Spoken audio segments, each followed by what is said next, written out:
नमस्कार and welcome you all world affairs. मैं हूं प्रशांत धवन। नाउ रिसेंटली एक काफ़ी इंपॉर्टेंट डेवलपमेंट हुई है।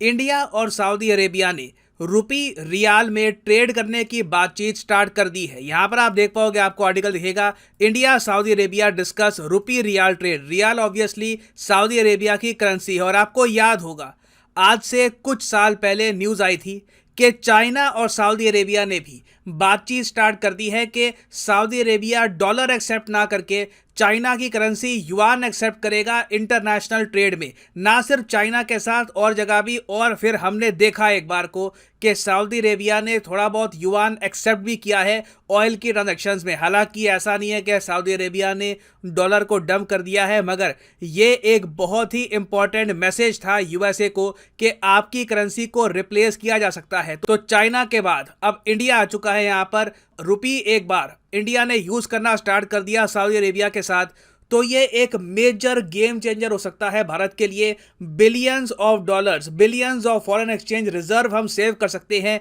इस मूव से। तो डिस्कस करते हैं इस टॉपिक को इन डेप्थ। बहुत इंटरेस्टिंग टॉपिक है, बहुत कुछ आपको जानने को मिलेगा। मगर आगे बढ़ने से पहले आपसे एक क्वेश्चन पूछूंगा। आप देखोगे हर जगह ना आज के समय आर्टिकल लिखे जा रहे हैं ग्रेट स्टार ऑफ अफ्रीका के बारे में। बहुत न्यूज में आई है कि ग्रेट स्टार ऑफ अफ्रीका वापस कर दो, ये बहुत इंपॉर्टेंट है। तो यहां पे आपको बताना है कि ग्रेट स्टार ऑफ अफ्रीका आखिर है क्या। ये है यहाँ पे आपकी ऑप्शन। ये अफ्रीका की पहली सैटेलाइट है, ये अफ्रीका का सबसे बड़ा डैम है, ये सबसे बड़ा डायमंड है जो खोजा गया है अब तक, या फिर none of the above. Comment section में करो उत्तर। सही आंसर मैं आपको दूंगा वीडियो के अंत में। ऑलराइट, सो आपने हो सकता है कि मोतीलाल ओसवाल के बारे में सुना हो। भारत की बहुत ही बड़ी फाइनेंशियल सर्विस कंपनी है। इन लोगों ने आज से कुछ महीने पहले एक रिपोर्ट पब्लिश करी और वहां पर यह लिखा कि रिजर्व बैंक ऑफ इंडिया ने एक टारगेट सेट कर लिया है कि डी डॉलराइजेशन हमको करनी होगी।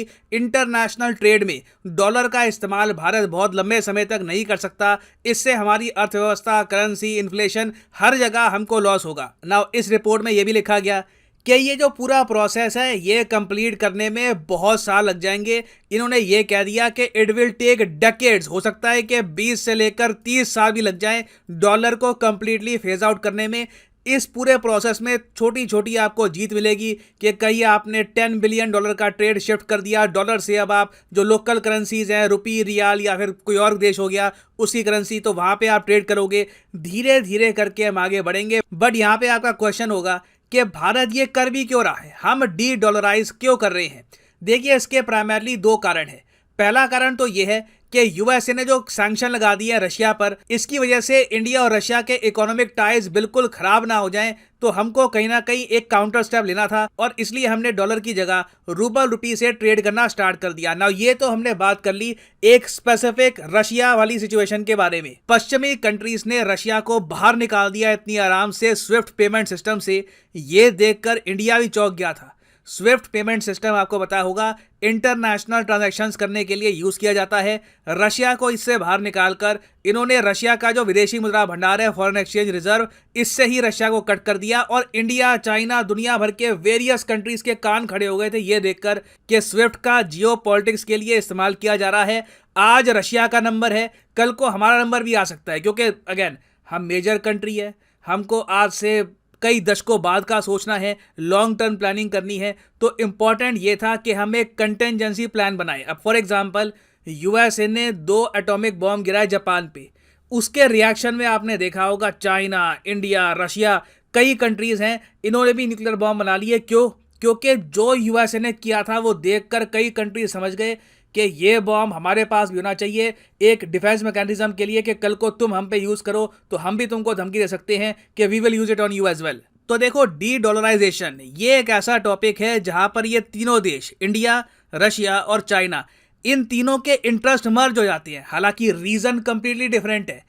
इंडिया के यहाँ पर इंटरेस्ट ये है कि रशिया के साथ रिलेशंस हमारे स्ट्रांग रहें। उसके अलावा डॉलर का जो बहुत ही नेगेटिव इंपैक्ट हो रहा है हमारी करेंसी पर, डॉलर स्ट्रांग हो रहा है, हमारी करेंसी वीक हो रही है, इस नेगेटिव इंपैक्ट से हम बचे। रशिया का ऑल टुगेदर यहाँ पे इंटरेस्ट कुछ और है। ये लोग चाहते हैं कि यूक्रेन के बाद और ये लोग विस्तार करेंगे। इनकी बहुत बड़ी स्ट्रैटेजी है।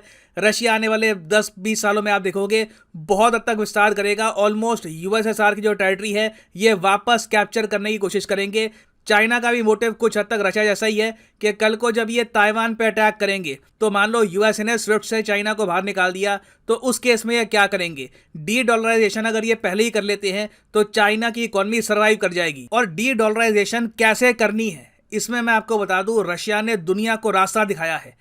रशियन इकोनॉमी आज भी ऐसा नहीं है कि कंप्लीटली कोलैप्स कर गई है, हालांकि इनको बहुत लॉसेज हुए हैं मगर रशिया इज स्टिल सर्वाइविंग।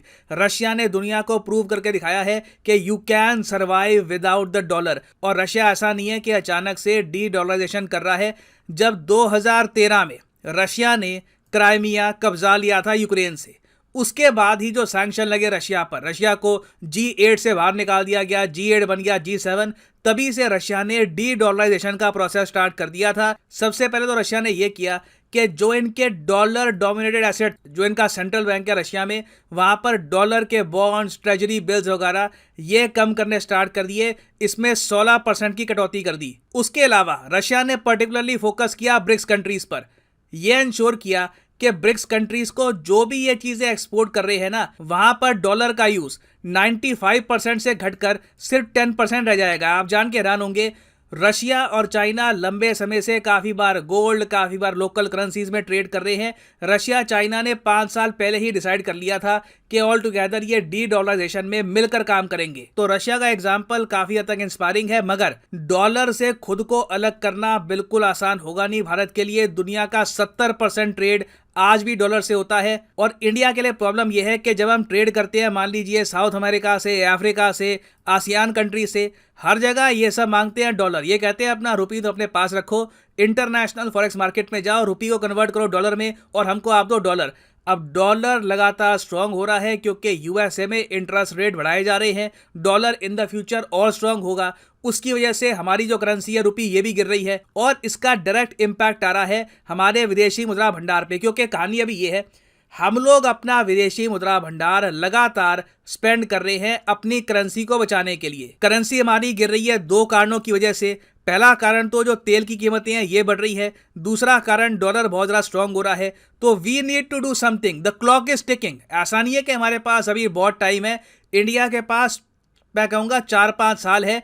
उसके बाद हमारा विदेशी मुद्रा भंडार जो है, जो ऑलरेडी $550 बिलियन के आसपास पहुंच गया है, ये कम हो के कोई बड़ी बात नहीं है, 300 के आसपास भी पहुंच जाए, फिर हमारे पास ऑप्शंस बहुत ज़्यादा कम होंगे। तो इंडिया ने पहले ही डिसाइड कर लिया है कि डॉलर से खुद को दूर कर लो, क्योंकि एक बहुत ही सिंपल, बहुत ज़्यादा एक सिंपल इक्वेशन आपके सामने, डी डॉलराइजेशन से रास्ता खुलता है एक स्ट्रॉन्गर रुपी का। रुपी को स्ट्रांग करना है, डॉलर को इससे दूर कर दीजिए, डॉलर में कन्वर्ट करो ही मत अपनी करेंसी।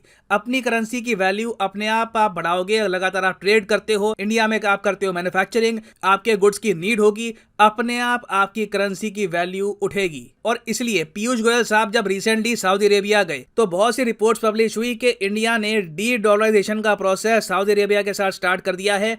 पिछले महीने आप अगर देखो तो सऊदी अरेबिया सबसे बड़ा ऑयल सप्लायर था इंडिया को।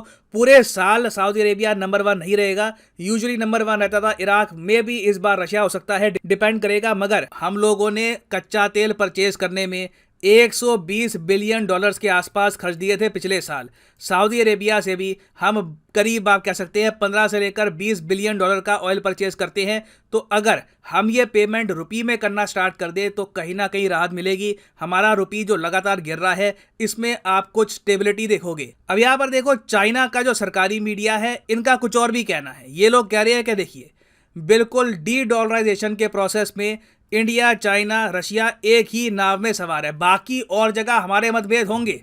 चाइना का जो अंधा सपोर्ट है पाकिस्तान को, पाकिस्तान में जो आतंकवादी है चाइना उनको डिफेंड करता है, उसके अलावा हमारे जो बॉर्डर डिसएग्रीमेंट्स हैं वो सब बने हुए हैं। उस मामले में आप अगर देखो तो यूएस हमारा काफी इंपॉर्टेंट स्ट्रेटेजिक पार्टनर है। मगर जब बात आती है अर्थव्यवस्था की, इकोनॉमिक्स की, वहां पर दिक्कत आ रही है इस वक्त डॉलर के साथ हमें। और चाइना का कहना यह है कि भारत का डी डॉलराइजेशन पुश अच्छा है, मगर इंडिया को, और इरा सिर्फ इंडिया को, रशिया, चाइना, बाकी जो ब्रिक्स कंट्रीज है सबको, अगर ब्रिक्स के इकोसिस्टम के बाहर ट्रेड करना है तो वहां पे हमको एक रिजर्व करेंसी बनानी चाहिए। चाइना ये चाहता है कि ब्रिक्स की एक रिजर्व करेंसी बने। पुतिन भी इस आइडिया को सपोर्ट करते हैं, क्योंकि देखो अब क्या है कि मान लो हम ट्रेड करते हैं जी अर्जेंटीना के साथ, अर्जेंटीना को हम देंगे रुपी, अर्जेंटीना हमको देखेगा, कहेगा क्या करूँ इसका मैं, मैं ना रुपी से ट्रेड कर सकता हूं, मेरे कॉन्टिनेंट में कोई रुपी एक्सेप्ट करता नहीं है, what will I do with this.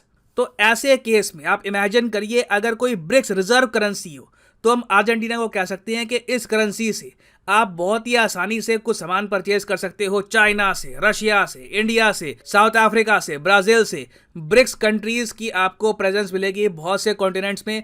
तो ये एक गेम चेंजिंग मूव हो सकता है इंडिया के लिए। तो अभी देखिए प्रोसेस स्टार्ट हुआ है, डेफिनेटली आने वाले 1-2 सालों में आपको न्यूज भी मिलेगी कि इंडिया ने सऊदी अरेबिया से ऑयल परचेज करना स्टार्ट कर दिया है रुपी में। हो सकता है कि भारत सरकार इस प्रोसेस को जल्दी बढ़ाए और ये न्यूज आपको 1 साल के अंदर अंदर मिल जाए ना। वापस आते हैं क्वेश्चन की तरफ कि ग्रेट स्टार ऑफ अफ्रीका काफी हद तक न्यूज में है, ये क्या है। देखिए सही आंसर है ऑप्शन सी, ये लार्जेस्ट डायमंड एवर फाउंड है। क्वीन ऑफ इंग्लैंड का आपने स्पेक्टर देखा है, ये आप देख रहे हो, ये ऊपर तो हो गया ताज, यहाँ पे कोहिनूर लगा हुआ है, नीचे आप देख रहे हो स्पेक्टर है। इस पे दुनिया का सबसे बड़ा डायमंड है जिसको कहा जाता है द स्टार ऑफ अफ्रीका। उसके अलावा इसको काफी बार कोलन डायमंड भी कहते हैं।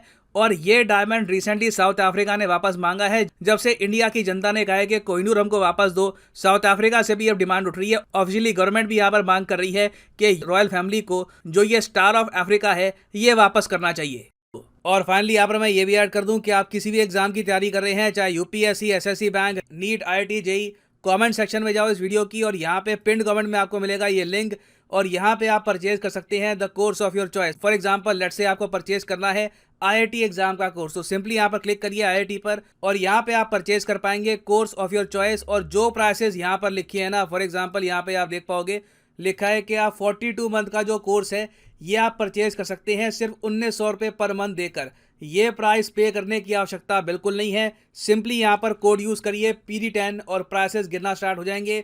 ये कोड आपको डिस्काउंट देगा यूपीएससी, एसएससी, नीट किसी भी एग्जाम के कोर्स में on Unacademy. So use the code PD10 and save your hard earned money. सो इसी नोट के साथ ये है वीडियो का अंत। Thank you for listening and as always God bless you all.